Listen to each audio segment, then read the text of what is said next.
сәлем достар, қалдарыңыз қалай? Мен каналыма қош келдіңіздер. Бүгін сіздермен күнделікті оңай 5 шашқа жасалатын прическамен бөлісетін боламын. Өзім қолданатын, сіздерге де ұнайды деген үміттемін. Және де менің каналыма тіркеліп, лайк басып, комментарий жазуды ұмытпаңыздар. Менің күнделікті өмірім жайлы, күнделікті не істейтінімді білгілеріңіз келсе, Instagram страницама да тіркеліп, көріп бақылап отыруды ұмытпаңыздар.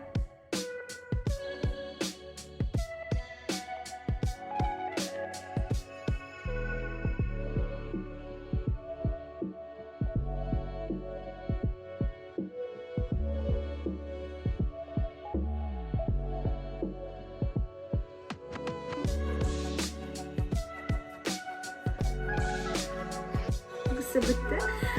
Өте әдемі көрінеді, өте сәнді көрінеді деп ойлаймын. 2020 жылғы осы прическалардың ішінде осы прическада бар. Бұл прическа деуге де келмейді негізінде. Шашыңызды жайып қоясыз. Бір жағынан алдыңғы шаштарыңыз сізге ешқандай да кедергі жасамайды. Түр келбетіңіз толық көрініп тұрады.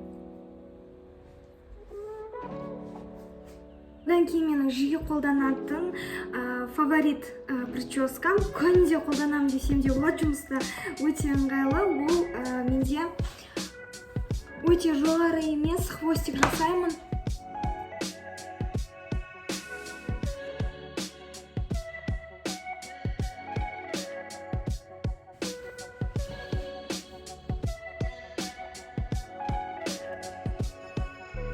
Кейінгі үшінші прическа тура осы сияқты, тек қана ұшын өреміз.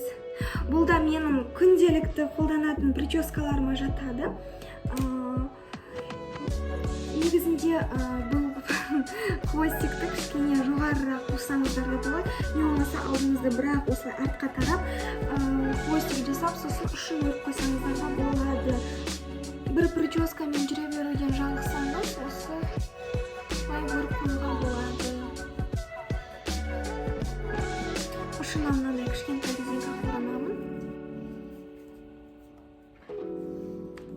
Бұны мен көбінде күз айында кожанка киген кезде көп жасаған прическамның бірі осы.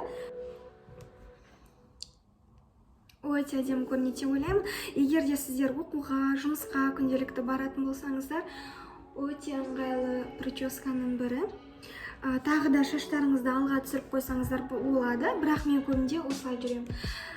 Одан кейінгі бір лайфхак, жаңағы шашыңыз кірлеген кезде, бір екінші, үшінші күні болған кезде қыздар түсінеді ғой, жай ғана шашты тиіп қоймай, тура солай артқа жинап, мына жерден хвостик жасап, тура осылай өріп қойсаңыздар болады. Шашыңыздың кірлегені де көрінбейді, және өте стильно в тренде болып жүресіз.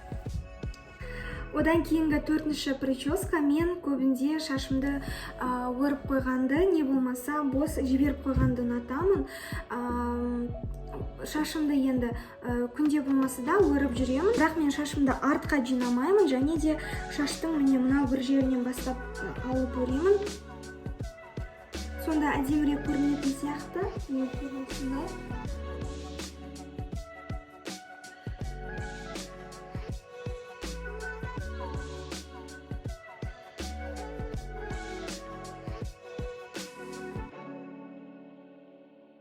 Мен негізі тұрып түсіп тұрғаннан кейін кішкене биіктеу кетіп жатыр. Тұрып түсіргеннен кейін кішкене ыңғайсыздау екен. Айнаның алдына түсіріп тұрмын, өзім де көріп тұрайын деп, не жасап жатқанымды. Менде соландай настольный айна жоқ. Міне осылай. Шаштарыңызды осылай өріп қойсаңыздар болады. Тек бір ғана өрім жасағаннан көрі, осылай өріп қойсаңыздар, әлде қайда әдемірек көрінетін сияқты.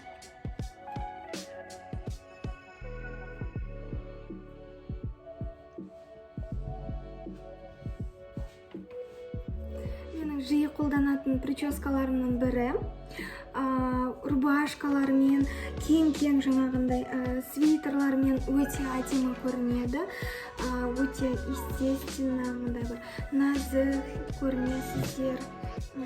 Негізінде қазақ қызына шаштарын өріп қойған әдемірек жарасады. Жайып жібергеннен көрі сол себепті өте ыңғайлы, оған қоса фотоға түскен кезде де әдемі көрінеді, мынау шаштарыңызды шығарып қойғанның арқасында.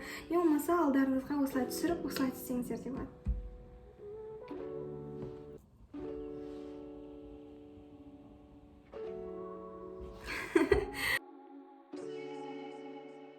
Ең соңғы менің күнделікті өмірде қолданатын прическам бұл жай ғана барлық қыздар, барлық қыз келіншектер қолданатын прическа.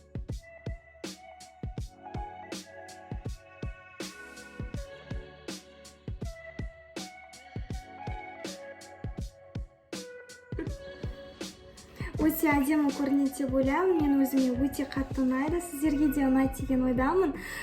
Күнделікті прическаның ең оңай түрі тез жасалады. Менің барлық бүгін көрсеткен 5 прическамда тез жасалады, оңай, және де ең бастысы стильні, тренде болып жүресіздер. Осы прическаны жасасаңыздар, жұмысқа, оқуға өте ыңғайлы прическалардың бірі. Барлығы да маған ең қатты күнделікті жиі істейтін прическам негізінде осы. Одан кейін жаңағы низкий хвост жасап, ұшын өріп қоямын.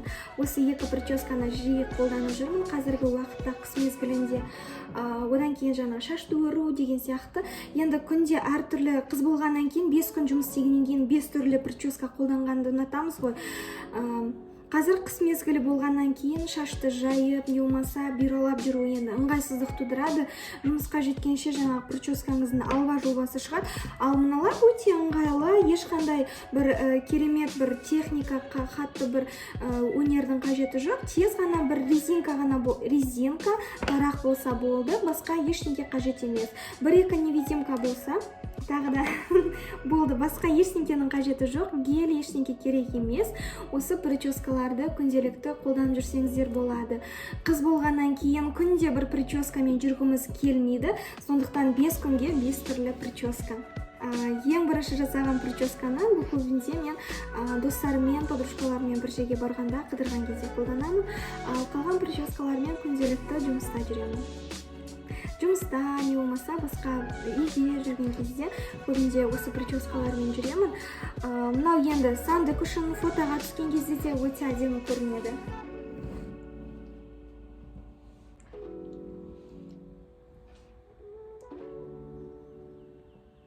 Мен ойлаймын, осы прическаның барлығы қыздардың барлығына жарасады деп. Сонымен достар, менің каналыма тіркеліп, лайк басып, комментарий қалдыруды ұмытпаңыздар. Күнделікті менің өмірім жайында білгілеріңіз келсе, мен не істеймін, қайда барам, қайда жүремін, қандай тағы да басқа прическалар жасаймын білгілеріңіз келсе, менің инстаграм страницама да жазылып тіркелуді ұмытпаңыздар. Және де осы видеоның астына да комментарий жазып, өз пікірлеріңізді қалдырып, сіздерге ұнады ма, ұнаған жоқ па жаза кетсеңіздер, мен өте қуанышты боламын. Және де лайк басып тіркелуді де ұмытпаңыздар. Келесі кездескенше.